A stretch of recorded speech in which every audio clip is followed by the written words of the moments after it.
Chapter 6 of The Courage of Sarah Noble by Alice Dalgleish. Friends. The Indian children did come, again and again.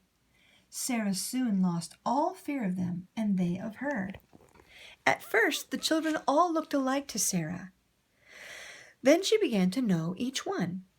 2 of them she liked better than all the others. They were a brother and a sister, a tall, serious boy, and a little girl with lively black eyes. Sometimes Sarah tried to read to them, but after the first time they did not listen. So Sarah tried teaching them words. Pointing to a table, the stool, and the fire, she would say the names slowly and clearly. Then the Indian children said, or tried to say, the words as well, shouting with laughter when their tongues would not find a way around these strange words. They, in turn, showed Sarah where the wild strawberries grew. So she went out and filled a basket with berries, which were like red jewels in the grass. When John Noble came home with a duck he had shot, or a fish caught in the river, he would find ripe berries waiting too. They traded with the Indians for corn, ground it with the small mortar and pestle Thomas had brought in one of the saddlebags, and Sarah made corn cakes with it, cooking them in the ashes, and all the time she thought about her mother's good bread, baked in the oven, if she had an oven. "I need help to raise the logs for the house," John Noble said. "There is a tall Indian who said he will help me. I cannot say his name, so I just call him Tall John. He speaks a few words of English."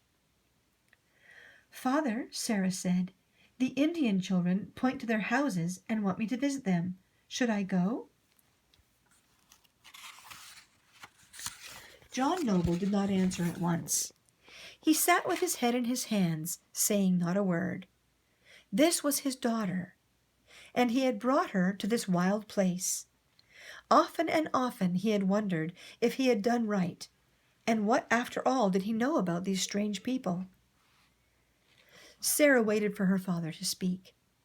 At last he said, "Tall John has 2 children, Sarah.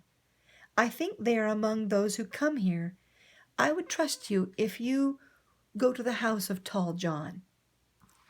"Oh," said Sarah, "it is Tall John's children that I like."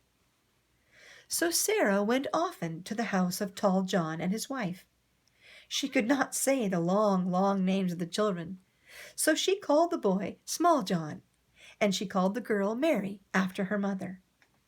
The Indian children called her Sarah, for that was an easy name to say. "Sarah, Sarah, Sarah." Their high, clear voices echoed up and down the valley as she played with them and learned their games. "Sarah, Sarah, Sarah," they called. That's the end of chapter 6.